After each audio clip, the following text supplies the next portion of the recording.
How do you decide who truly deserves an inheritance? The one who works the hardest or the one who understands why it matters? This question sets the stage for the two brothers' inheritance, where brawn meets brains and insight proves more powerful than effort alone. Hello everyone, welcome back to my channel. Today I'll tell you the story of the two brothers' inheritance, a tale of wisdom over strength.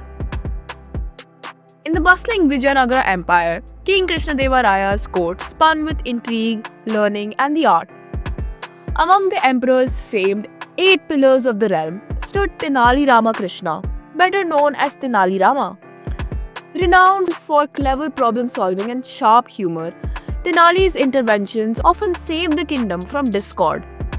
This was one such moment, when a family inheritance threatened to unravel two brothers, Ramu and Shyam.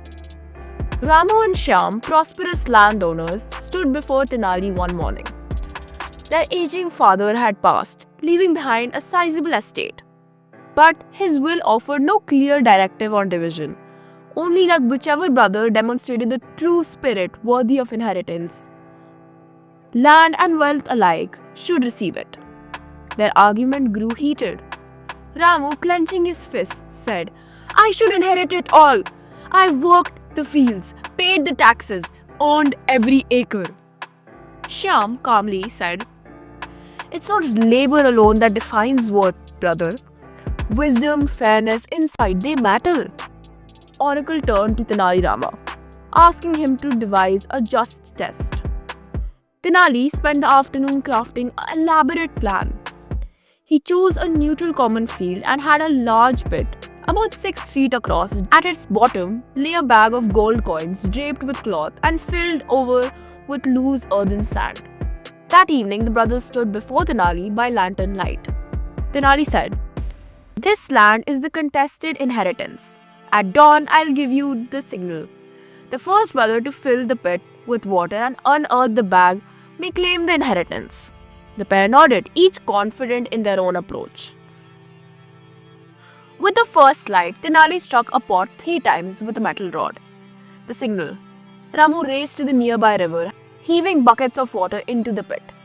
He worked tirelessly, but as he filled the hole, the water seeped away through the loose sand. The pit refused to stay full. Undeterred, Ramu redoubled his efforts back and forth to the river, sweat beading on his forehead. Dirt oozed between his fingers, rendering the task Sisyphean. Ram, meanwhile, remained at the pit's edge, observing quietly. He watched water disappear into the depths and soil collapse under its own weight. Over an hour passed. Ramu approached collapse. Ramu, breathing hard, said, "Why don't you help, brother? We can win this faster." Shyam, shaking his head, said, "Let me think a moment longer." Ramu resumed hauling water. Shyam began wrapping ragged cloth and leaves around the pit's interior, laying it purposefully, an impromptu rudimentary waterproof lining. Others watched with growing curiosity. With careful placement, he built a base layer of damp clay mixed with straw, tamped it down, then added another cloth barrier. Finally, he scooped a few buckets of water in. This time, it held. Leaning on a spade, Shyam nodded at Ramu. In silence, he began digging into the base of the pit, and soon the bag of coins surfaced. With dawn fully arrived, Tenali stepped forward amid a gathering crowd of farmers and officials. He said, "Ramu labored greatly, yet the earth, or rather mere force, insufficient. Shyam paused to study, recall the ground's nature, and employ better tools." He gestured at the coins. Ramu relied on strength. Shyam relied on reason. Strength alone would not have fetched the gold or the inheritance. Only thoughtful action, matched to situation, prevails. Ramu nodded. The brothers, long harboring tension, locked eyes.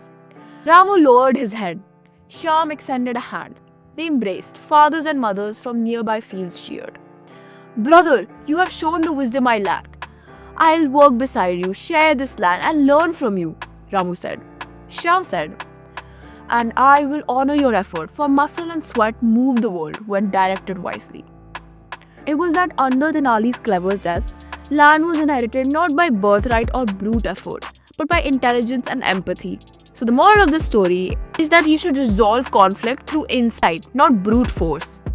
It shows us that quiet wisdom may outstrip loud action. And it upholds reconciliation as the brothers walk away united. If you enjoyed this story, don't forget to give it a thumbs up.